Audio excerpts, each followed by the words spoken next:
సమావేశానికి అధ్యక్షత వహిస్తున్న వికారాబాద్ జిల్లా పార్టీ అధ్యక్షులు గౌరవ మాజీ శాసనసభ్యులు యంగ్ డైనమిక్ అండ్ హ్యాండ్సమ్ నాయకుడు మా సోదరుడు డాక్టర్ మెతుకు ఆనంద్ అన్న గారికి, గౌరవ పెద్దలు మరి రంగారెడ్డి జిల్లాని గత 2.5 దశాబ్దాలుగా తన సమర్థవంతమైన నాయకత్వంలో ఇంద్రారెడ్డి గారి వారసత్వాన్ని కొనసాగిస్తూ మీ అందరికీ ఒక ఆడబిడ్డగా, ఒక అక్కగా, ఒక చెల్లెగా మీకు అండగా ఉండి ఈ జిల్లాని అభివృద్ధి బాటలో, సంక్షేమ బాటలో ముందుకు తీసుకొని పోతున్న పెద్దలు శ్రీమతి సబితా ఇంద్రారెడ్డి గారికి, గౌరవ పెద్దలు ఇప్పటిదాకా అందరు మిమ్మల్ని రాజకీయ నాయకులు ఆశల పల్లకిలో తిప్పుతారు, కానీ మిమ్మల్ని విమానంలో తిప్పిండు మా అన్న. ఇప్పటిదాకా మిమ్మల్ని విమానం అంతా ఎక్కి దేశయానం దేశం మొత్తం తిప్పిన మా అన్నగారు పెద్దలు party general secretary doctor RS Praveen Kumar గారు, గౌరవనీయులు పెద్దలు ఈ నియోజకవర్గానికి మెంబర్షిప్ మరియు ఎస్ఐఆర్ కార్యక్రమానికి బాధ్యులుగా విచ్చేసిన పార్టీ రాష్ట్ర నాయకులు శ్రీ గట్టు రామచంద్రరావు గారు, గౌరవ మాజీ శాసనసభ్యులు పెద్దలు శ్రీ మహేశ్వర్ రెడ్డి గారు, శ్రీ పట్నం నరేందర్ రెడ్డి గారు, గౌరవ కార్పొరేషన్ మాజీ చైర్మన్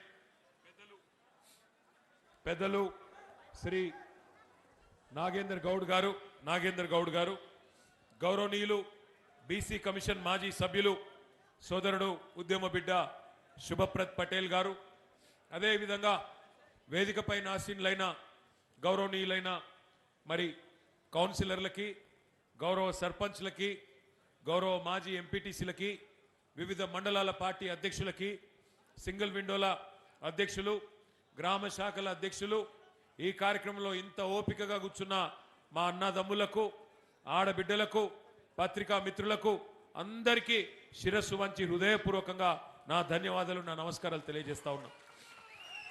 నాకు సబితమ్మ చెప్పింది, మీరు ఉండండి, ఈరోజు జ్వరం వచ్చింది కదా ఇంట్లో ఉండండి అన్నది. నేనన్నా కాదక్క వస్తా అని చెప్పిన. నా స్వార్థం కూడా కొద్దిగా ఉన్నది వికారాబాద్ రావడంలో. పెద్దలు కేసీఆర్ గారు ఎప్పుడు చెప్తుంటారు, వికారాబాద్ కా హవా లాఖో మరీజోं का దవా. మరి ఇక్కడికి వస్తే ఈ గాలి పీల్చుకుంటే నా జ్వరం కూడా దెబ్బకు మాయమవుతుంది, అట్లే డాక్టర్ సాబ్ కూడా ఉన్నాడు. అందుకే మరి ఇక్కడి గాలి పవిత్రం, ఇక్కడి నేల పవిత్రం, ఇక్కడి నీరు పవిత్రం. అందుకే ఈ గడ్డ మీద కాలు పెడితే ఉన్న రోగాలని నయమైతే అని చెప్పి అనుకునే ఇక్కడికి వచ్చిన. మరి మీ అందరికీ తెలుసు, ఇది ముచ్చుకుందా నది జన్మస్థలం, అంటే మూసీ నది పుట్టిన ప్రదేశం మన వికారాబాద్. అనంత పద్మనాభ స్వామి కొలువైన అద్భుతమైన ప్రాంతం, రామలింగేశ్వర స్వామి కొలువున్న ప్రాంతం వికారాబాద్. కొండలు, లోయలు, బ్రహ్మాండమైన సెలయేళ్ళు, అన్నిటి అలవాలం అద్భుతమైన పర్యాటక కేంద్రం. తెలంగాణకు ఒక రకంగా చెప్పాలంటే ఒక హిల్ స్టేషన్ దగ్గరలో హైదరాబాద్కి ఏమైనా ఉన్నదా అంటే మన వికారాబాదే. అందుకే మరి ఇక్కడ నీరు అమృతము, గాలి ఔషధము, ప్రకృతి అద్భుతం. గాలి పీల్చితే రోగాలే మాయమైతే అని చెప్పి మన పెద్దవాళ్ళు చెప్పేది. మరి ఈరోజు ఇక్కడ గాలి మంచిదే, నేల మంచిదే, కానీ ఇక్కడి నాయకులు ఎవరినైతే మనం ఎన్నుకున్నామో వాళ్ళు ఎట్లాంటి వాళ్ళు కూడా ఒక్కసారి మీరు ఆలోచించాలి. ఈ జిల్లా నుంచే స్పీకర్ గారు ఉన్నారు, ఇదే జిల్లా నుంచి ముఖ్యమంత్రి గారు కూడా ఈరోజు ప్రాతినిధ్యం వహిస్తున్నారు. నేను మిమ్మల్ని అందరినీ ఆలోచించమని కోరేది ఒకటే. 2023 నవంబర్ మాసంలో నేను ఇదే వికారాబాద్కి వచ్చిన. ఆనంద్ గారు ఆ రోజు పెద్ద మీటింగ్ పెడితే అందరినీ ఉద్దేశించి ఆ రోజు కూడా మిమ్మల్ని అభ్యర్థించిన. పెద్దలు కేసీఆర్ గారు కూడా వచ్చి మీ అందరికీ చెప్పిండు, అయ్యా ఓటేసే ముందు ఆలోచించండి, మోసపోతే గోసపడతాం, ఆగమైతం, దయచేసి ఆలోచించి ఓటేయండి అని కేసీఆర్ గారు ఒక్కొక్క రైతన్నకు, ఒక్కొక్క ఆడబిడ్డకు కాంగ్రెస్ మాయ మాటలు నమ్మకండి అని ఒక్కొక్కరికి చెప్పిండు. విన్నోళ్ళు విన్నరు, విననోళ్ళు వినలేదు. ఏమైంది వికారాబాద్లో 12,000 ఓట్ల మెజారిటీతోని కాంగ్రెస్ గెలిచింది, బీఆర్ఎస్ ఓడింది. సరే, గెలిచింది కాంగ్రెస్, ఓడింది బీఆర్ఎస్. మరి జరిగింది ఏంది? లాభమా నష్టమా? ఎవరికి జరిగింది ఆలోచించండి. ఎమ్మెల్యేగా గతంలో ఆనంద్ గారు 5 ఏళ్ళు పనిచేసింది. 5 ఏళ్ళు పనిచేసినప్పుడు ఆనంద్ గారు ఒక డాక్టర్గా కావాలంటే తన ప్రాక్టీస్ ఉన్నది, సంపాదించుకోవచ్చు, భార్య డాక్టరు, ఆయన డాక్టరు, రెండు చేతులా సంపాదించవచ్చు, సుఖంగా పిల్లలను చూసుకుంటూ సమాజం గురించి పట్టింపు లేకుండా ఆయన పని ఆయన చేసుకోవచ్చు. కానీ 5 ఏళ్ళు తండ్లాడిండు. అందులో 2 ఏళ్ళు కరోనా. 1 సంవత్సరం ఎవరికైనా నేర్చుకున్న తందుకే పడుతుంది కొత్త ఎమ్మెల్యేకు. కొన్ని తెలుస్తాయి, కొన్ని తెలివై. ఇప్పుడే ఆయన్నే చెప్పిండు, ఎన్నడూ సర్పంచ్ పని చేయలే, ఎంపీటీసీ పని చేయలే, జెడ్పీటీసీగా పని చేయలే, కౌన్సిలర్గా పని చేయలే. కానీ ఏదో చేయాలి, చదువుకున్నా పుట్టిన గడ్డ కోసం ఏదైనా చేయాలి అని చెప్పి ముంగటికి వచ్చిండు.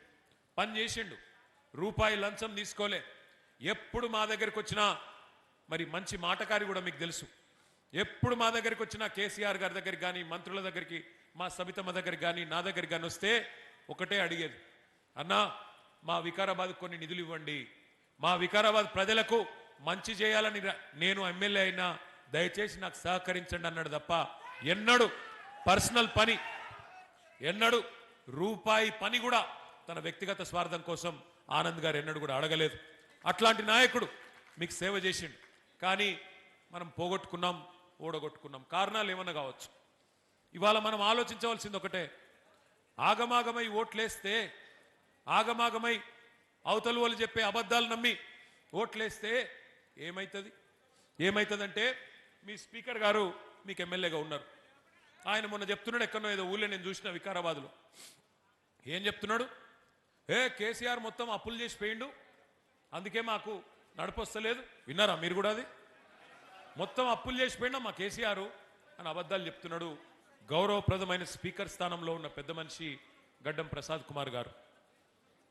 దయచేసి నేను స్పీకర్ గారిని వికారాబాద్ వేదికగా అడుగుతా ఉన్నా, స్పీకర్ గారు, పార్లమెంటరీ ప్రజాస్వామ్య వ్యవస్థలో మీరు రాజ్యాంగబద్ధమైన పదవిలో ఉన్నారు. మీ నోటి నుండి ఇట్లాంటి సత్యదూరమైన మాటలు, అసత్యాలు, అబద్ధాలు, అర్ధసత్యాలు మీ గౌరవాన్ని తగ్గిస్తాయి తప్ప పెంచాయి. ఎందుకంటున్నా ఈ మాట? మీరేమో శాసనసభలో స్పీకర్గా ఉన్నారు, నిండు పార్లమెంటులో కేంద్ర ప్రభుత్వం చెప్పింది, ఆర్బీఐ లెక్కలు తీసుకొని, రిజర్వ్ బ్యాంక్ ఆఫ్ ఇండియా దగ్గర, కాగ్ దగ్గర లెక్కలు తీసుకొని, ఇట్లనే మీలాగనే అనుమానం వచ్చి ఒక భారతీయ జనతా పార్టీ పార్లమెంట్ సభ్యుడు ఆయన అడిగిండు పార్లమెంట్లో కేంద్ర ప్రభుత్వాన్ని, తెలంగాణలో కేసీఆర్ చేసిన అప్పు ఎంత, కేసీఆర్ ప్రభుత్వం చేసిన అప్పు ఎంత అని చెప్పి ఒక బీజేపీ ఎంపీ అడిగిండు. అడిగితే కేంద్ర ప్రభుత్వం పార్లమెంట్ వేదికగా చెప్పిన మాట, కేసీఆర్ ప్రభుత్వం వచ్చినాడు 2014 జూన్ 2 నాడు తెలంగాణ రాష్ట్రం నెత్తి మీద ఉన్న అప్పు 72,000 కోట్లు.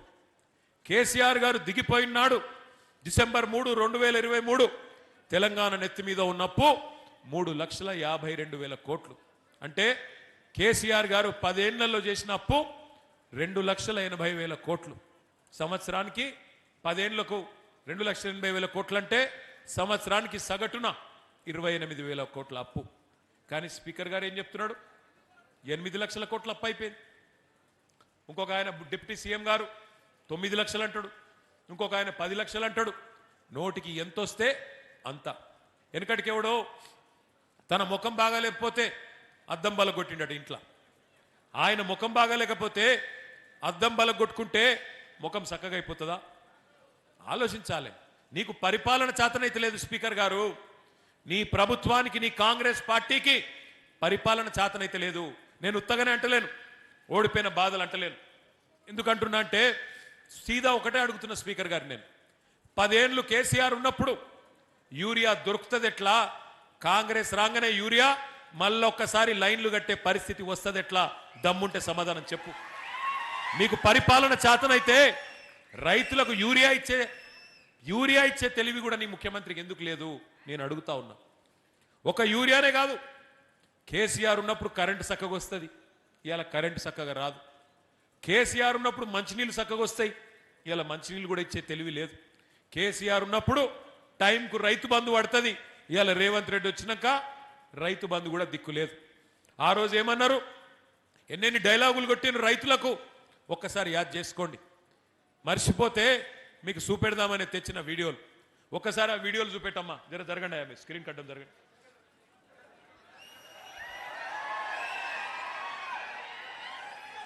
సౌండ్ వస్తలేదు. ఏ మళ్ళా పెట్టవా? సౌండ్ వస్తలేదు. వాళ్ళ ముఖాలేం చూస్తాం కానీ సౌండ్ పెట్టు.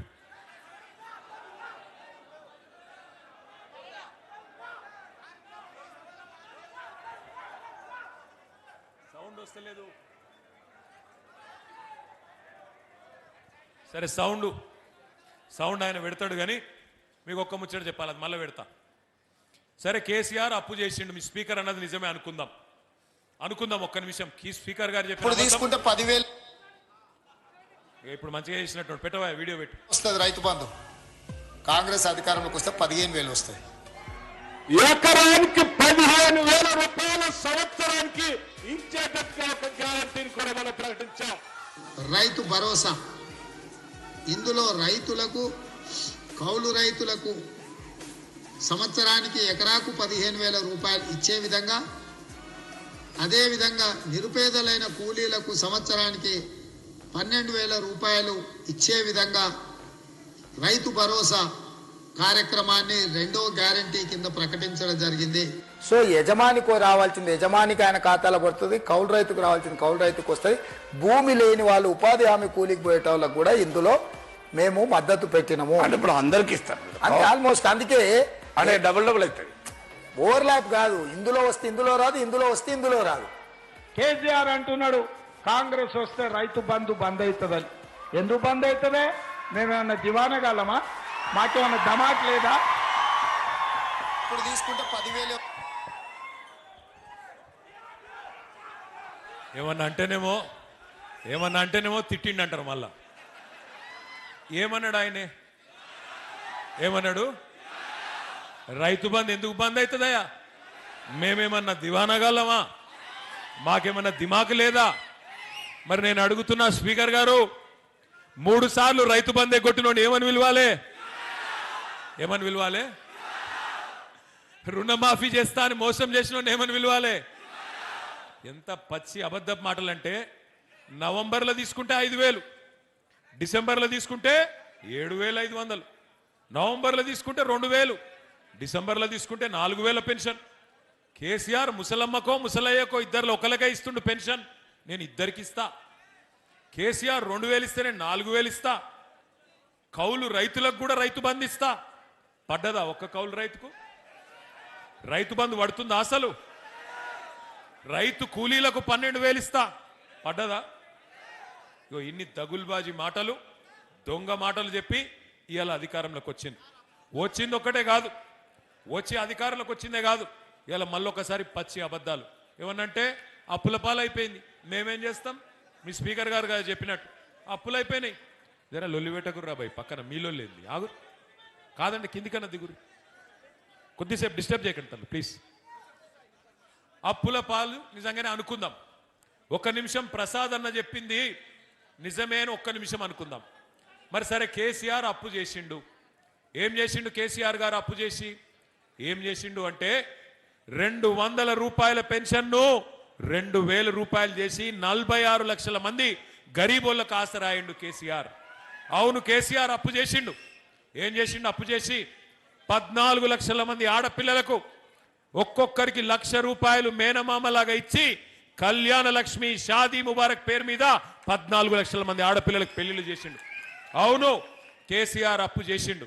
ఏం చేసిండు? చేసి 15 లక్షల మంది ఆడబిడ్డలకి, మగ పిల్లగాడు పుడితే 12,000, ఆడపిల్ల పుడితే 13,000 రూపాయలు ఇచ్చి వాళ్లకు పెద్ద దిక్కై నిలబడ్డాడు. అవును, కేసీఆర్ అప్పు చేసిండు. 1,022 గురుకుల పాఠశాలలు పెట్టి ఒక్కొక్క పిల్ల మీద, ఒక్కొక్క పిల్లోడి మీద 1,20,000 రూపాయలు ఖర్చు పెట్టి దగ్గర 7 లక్షల మంది పిల్లలకు చదువు చెప్పించిండు కేసీఆర్. అవును, కేసీఆర్ అప్పు చేసిండు. ఏం చేసిండు? చేసి మీ వికారాబాదును, దశాబ్దాల మీ కలను జిల్లా చేసి ఎస్పీని, కలెక్టర్ను ఇక్కడ కూర్చోబెట్టిండు కేసీఆర్. అద్భుతమైన కలెక్టరేట్, అద్భుతమైన ఎస్పీ కార్యాలయం కట్టి దశాబ్దాల మీ కళ వికారాబాద్ జిల్లా కావాలన్న కళ నెరవేర్చిండు కేసీఆర్. అవును, కేసీఆర్ అప్పు చేసిండు. ఏం చేసిండు? చేసి రంగారెడ్డి ఉమ్మడి జిల్లాలోనే ఒక్క మెడికల్ కాలేజీ లేకుండే. అట్లాంటిది రంగారెడ్డి జిల్లాలో ఒక్క మెడికల్ కాలేజీ ప్రభుత్వ రంగంలో లేకపోతే, ఒక్క రంగారెడ్డి జిల్లాలో కాదు, రంగారెడ్డిలో, వికారాబాద్లో, మేడ్చల్లో, మొత్తం 33 జిల్లాల తెలంగాణలో 33 మెడికల్ కాలేజీలు 33 నర్సింగ్ కాలేజీలు కట్టించి ఎస్సీ ఎస్టీ బీసీ మైనారిటీ పిల్లలకు ఇలా డాక్టర్లు అయ్యే అవకాశాన్ని కల్పించిండు కేసీఆర్. అవును, కేసీఆర్ అప్పు చేసిండు.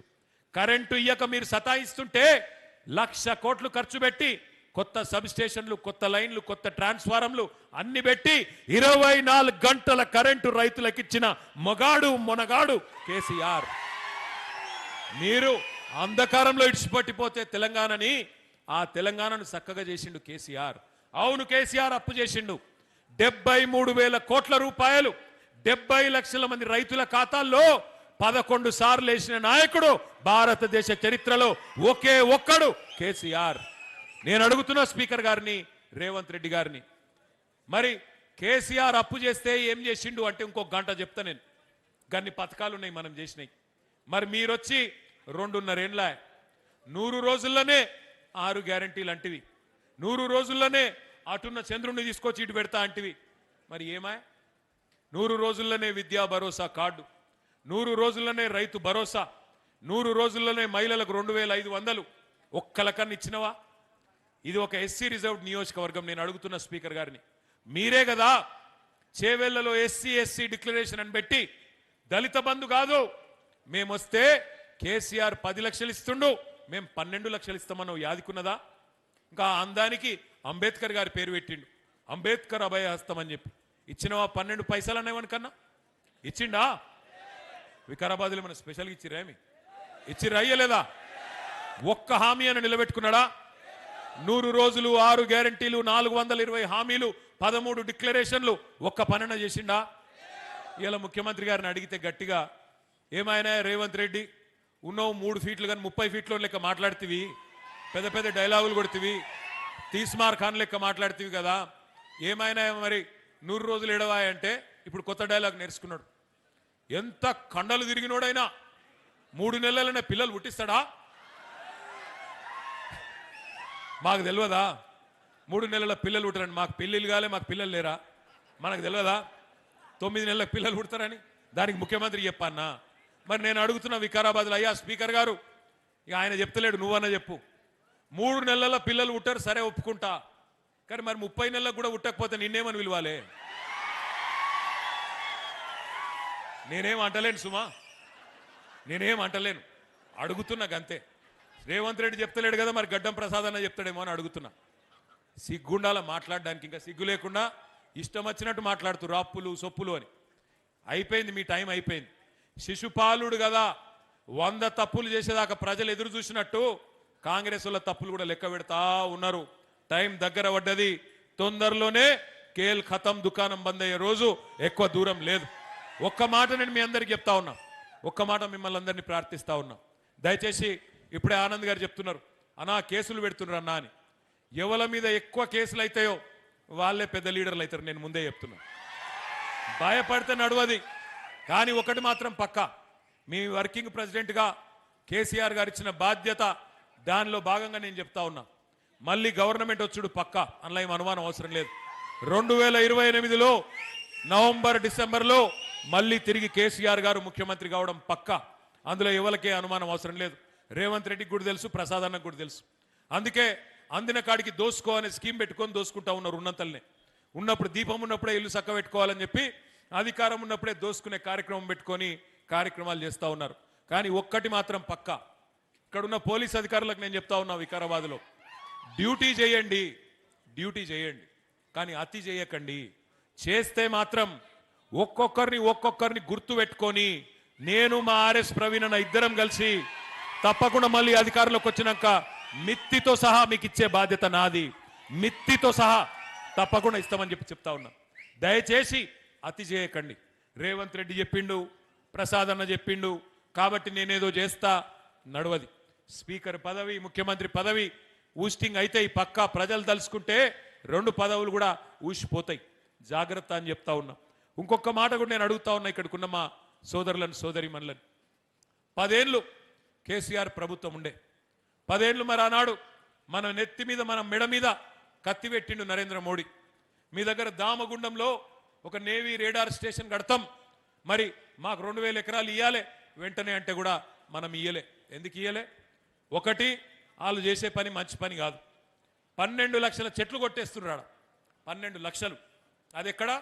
మీ వికారాబాద్ అడవులలో ఎక్కడనైతే చెట్లుంటేనే ఆ చెట్ల గాలితోనే ఇక్కడ ఈ గాలి మంచిదని చెప్పి ఇక్కడికి మరి టీబీ విశ్వవిద్యాలయం కూడా టీబీ వైద్యాలయం కూడా ఇక్కడ పెట్టినరో అట్లాంటి వికారాబాద్లో 12 లక్షల చెట్లు కొట్టేస్తామంటే కేసీఆర్ గారు ఒప్పుకోలే. నేను ఇయ్యా అన్నాడు, ఇయ్యలే. కానీ ఈరోజు దామగుండం రాడార్ కేంద్రం కోసం కేంద్రం ఒక మాట అడగంగానే బడే భాయ్ ఏక్ బాత్ బోల్ దియే తో छोटे भाई मान गए, दे दिए देने के बाद क्या हुआ अभी?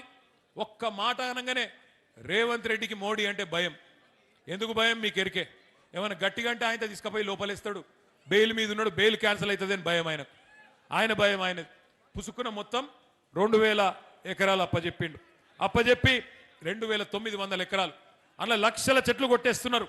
ఇక్కడి పర్యావరణ ప్రేమికులు, ఇక్కడ ఉండే స్థానిక నాయకులు మరి వాళ్ళంతా కూడా కొట్లాడుతూ ఉన్నారు, చెప్తా ఉన్నారు, అయ్యా ఇది మంచి పని కాదు, భవిష్యత్ తరాలకు నష్టమవుతుందంటే వినిపించుకుంటోడు లేడు.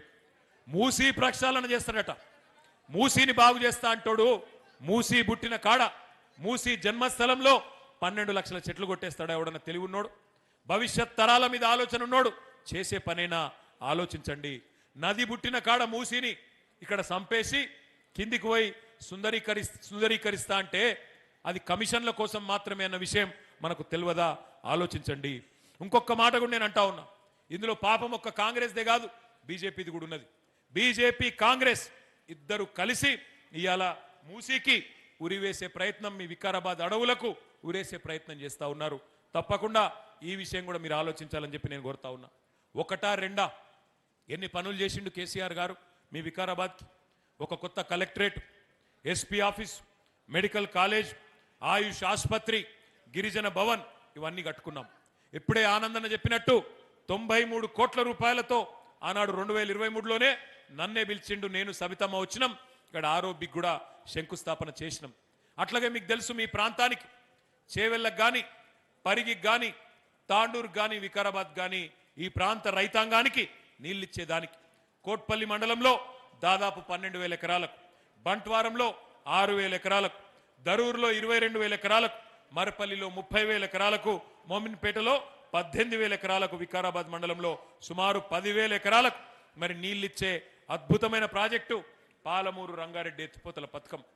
దాన్ని మనం కడుతుంటే దాని ఖిలాఫ్ కేసులేసిందే కాంగ్రెస్ వాళ్ళు. ఇదే రేవంత్ రెడ్డి, ఇదే కాంగ్రెస్ పార్టీ కేసులేసి ఆపే ప్రయత్నం చేసింది. అయినా 90% పూర్తి చేసినాం. 30,000 కోట్ల ప్రాజెక్టులో 27,000 కోట్ల పని పూర్తి చేసినాం. పూర్తి చేసి మరొక పంపు కూడా చాలు చేసినాం. రేవంత్ రెడ్డి గారి ప్రభుత్వం చేయాల్సిందల్లా ఒకటే, రిజర్వాయర్లు మనమే కట్టినాం. ఉద్దండాపూర్ రిజర్వాయర్ ఎక్కడి నుంచి అయితే మీకు నీళ్లు రావాలో ఆ రిజర్వాయర్ కూడా పూర్తయింది. నార్లాపూర్, వట్టెం, కరివెన, అట్లాగే ఉద్దండాపూర్ అన్ని రిజర్వాయర్లు పూర్తయినాయి. అక్కడ పంపులన్నీ చాలైతే ఉద్దండాపూర్కు నీళ్లు వస్తే ఉద్దండాపూర్ నుంచి కాలువల ద్వారా రంగారెడ్డి జిల్లాకు నీళ్లు రావాలా. 2.5 సంవత్సరాలైంది. 90% పూర్తయిన ప్రాజెక్టును పండుకోబెట్టిండ్రు, పక్కన పెట్టేసిండ్రు. వాళ్ళ బాధల్లా ఒకటే, పాలమూరు రంగారెడ్డి జల్దీ పూర్తి చేస్తే కేసీఆర్ని యాద్ చేసుకుంటారు వికారాబాద్లో.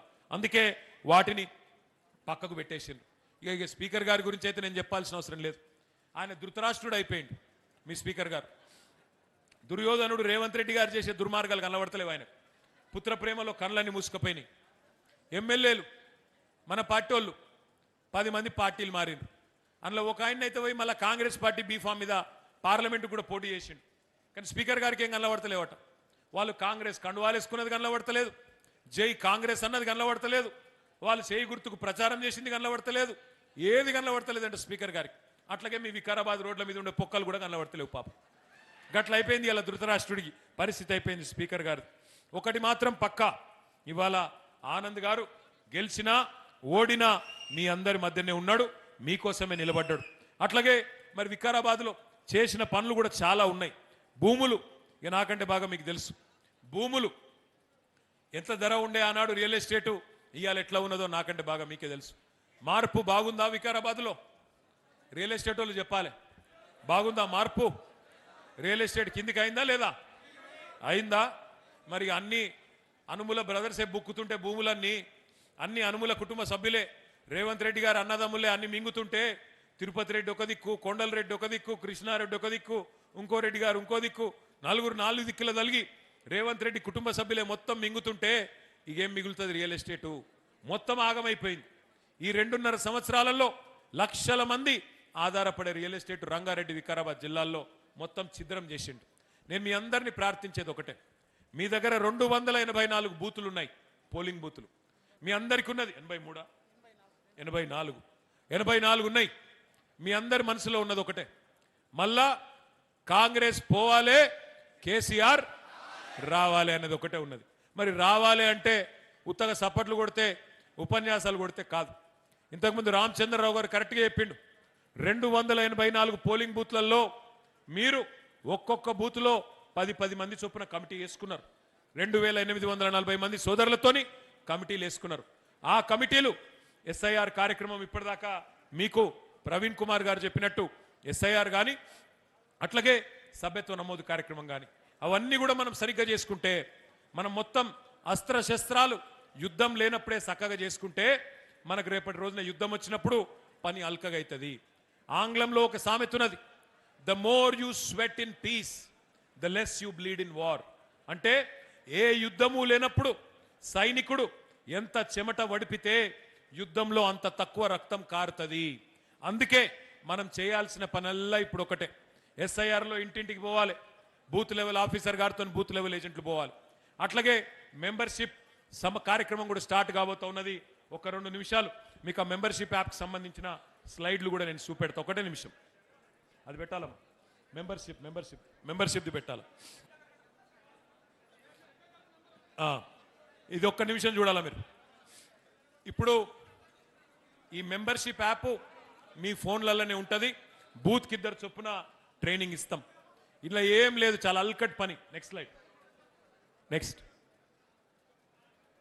ఇలా ఏం లేదు, 7 వరుసగా 7 స్టెప్లలో మొత్తం మెంబర్షిప్ అయిపోతుంది. ఏం లేదు, ఇప్పుడు మీరు మీ ఆనంద్ గారి ఇంటికి పోయినారు, ఆయనను మెంబర్గా చేర్చుకోవాలి. మెంబర్గా చేర్చుకోవాలి అంటే మరి ఆనంద్ గారు వెంటనే ఆయన పేరు చెప్తాడు, మీరు ఆనంద్ అని టైప్ చేయాలి ఆ యాప్లో. ఆ ఊరిలో ఉండే ఆనందుల పేర్లన్నీ వస్తాయి. అందులో మెతుకు ఆనంద్ ఎక్కడున్నాడు చూసుకొని అది క్లిక్ చేయాలి. మెతుకు ఆనంద్ అని కొట్టంగానే మెతుకు ఆనంద్ వివరాలన్నీ యాప్లోకి వచ్చేస్తాయి. అడ్రస్సు, తండ్రి పేరు, అట్లాగే వాళ్ళ ఎక్కడుంటారు ఏంది మొత్తం వస్తాయి.